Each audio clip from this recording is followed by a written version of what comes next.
В това видео искам да ви кажа как успях да кача над 40 кг чиста мускулна маса, напълно натурално, но преди това нека да ви разкажа малко повече за себе си, също да ви покажа как изглеждам, за да си изградите малко по-ясна представа. Висок съм 1,83 м, в момента тежа точно 90 кг и тренирам вече от близо 5 години. И всичко това, което успях да постигна, е напълно натурално. И за да постигна всичко това, съм спазвал, ще ви кажа, 3 от нещата, които винаги са ми помагали, без които не можете. И няма да ги подреждам по важност. Те не са подредени по важност, защото ако не спазвате дори едно от тези неща, вие няма да постигнете тези резултати. Също да ви кажа, започнах да тренирам и бях малко над 50 кг на абсолютно същия ръст, което значи, че съм бил наистина много слаб. Бях на много нисък процент подкожни мазнини, нямах абсолютно никакъв мускул по себе си, нямах мускулна маса и за да постигна всичко това, наистина съм работил много здраво и съм постигнал абсолютно всичко напълно натурално. Така, първото от нещата, които е много важно, за да изградите наистина много мускулна маса, е, че с времето трябва да ставате, да качвате тегло. И това, което искам да кажа е, че вие, за да изградите мускулната маса, трябва да сте в калориен излишък. Трябва да приемате повече храна, отколкото изразходвате. С времето, ако нямате прогрес на кантара, просто няма да видите тази мускулна маса, която искате. Защото на моя ръст, аз на 70-80 кг наистина нямах това количество мускулна маса, което имам сега на 90 кг. И не казвам, че трябва да качвате много бързо, 5-10 кг за няколко месеца. Това според мен е голяма грешка, защото води до излишно мазняване, наистина, което просто после ще трябва да изчистите, а да сте на диета за отслабване не е много приятно наистина, защото започвате да изпитвате глад и затова препоръчвам по-бавно покачване на теглото, по-чисто, по-малко ще омазните и просто когато сте по-чист, всеки килограм качен, всеки килограм мускулна маса качен, наистина ще се личи много повече, защото мазнината крие мускулната маса. Но това е тема за друго видео наистина, за това как това да сте на по-нисък процент подкожни мазнини наистина много променя начина, по който изглеждате. Просто изглеждате много по-мускулести, много по-впечатляващи. Това беше първото, трябва да сте в калориен излишък. Просто за да покачите мускулна маса, трябва да изяждате достатъчно храна и просто се случват нещата. Второто нещо, пак казвам, не ги подреждам по важност. Всички тези неща са изключително важни и трябва да се спазват абсолютно всичките за най-добри резултати. Без едно от тези неща, просто няма да имате каквито и да е резултати.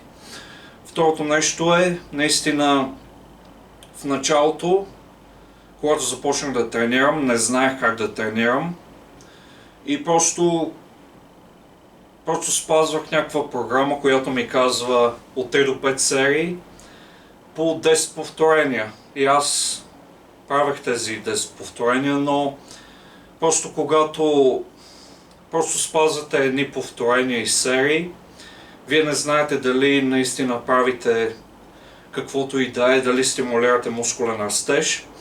И това, което научих наскоро е, че трябва да тренирам по-здраво. Трябва всяко едно повторение да бъде трудно и към края на серията повторенията да стават много по-бавни, на мен да ми става много трудно и просто да не ми е лесно, защото в началото, когато започнах да тренирам, тренировките ми бяха като че ли като загравка. Загравката, която правя сега. И много хора правят тази грешка, че не тренират достатъчно здраво. И когато не тренирате достатъчно здраво, не натоварвате мускулите, вие не стимулирате какъвто и да е мускулен растеж. А здравите тренировки са изключително важни. Точно за това и аз наистина последната една година имам най-добрите резултати, защото спрях да се целя към определен брой повторения на серия, например 10 повторения, и започнах да правя колкото мога да направя, чисти повторения. На някои упражнения тренирам до отказ, на които е безопасно да се тренира до отказ, като за бицепс, трицепс. Наистина тези упражнения, които го позволяват, но на други упражнения като лежанка, клек, там не тренирам до отказ, но просто тренирам близо до отказ. Знам кога следващото повторение няма да бъде успешно и тогава спирам преди това повторение. И аз получавам абсолютно същия ефект от серията. Просто вече спрях да броя повторения, правя толкова колкото мога. Наистина последните няколко повторения са много по-трудни, много по-бавни са. Аз наистина се натискам абсолютно много и наистина виждам резултат. Също се опитвам да прогресирам по какъвто и да е начин.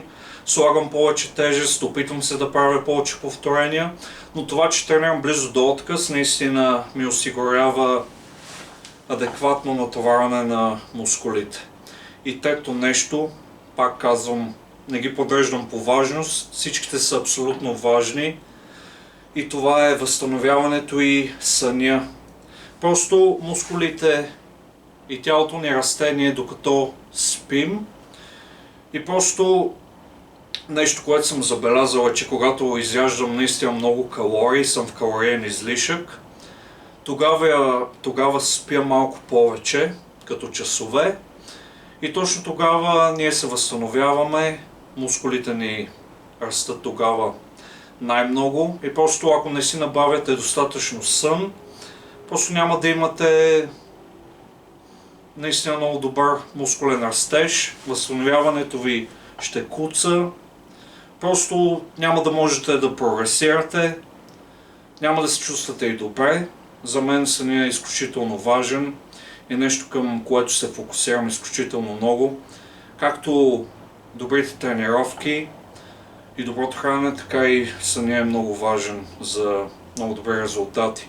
Наистина тези три неща са може би основата и без нея просто няма да имате наистина добри резултати. И точно така успях да покача над 40 кг мускулна маса, напълно натурално, пак казвам. И също нещо, което мога да ви дам като съвет, но е за друго видео, е, че аз съм човек, който е стигал един застой на определени килограми. Първият ми застой беше на 70 кг, който бързо преодолях. Вторият ми застой, най-сериозният, беше на 80 кг. Няколко години бях на 80 кг.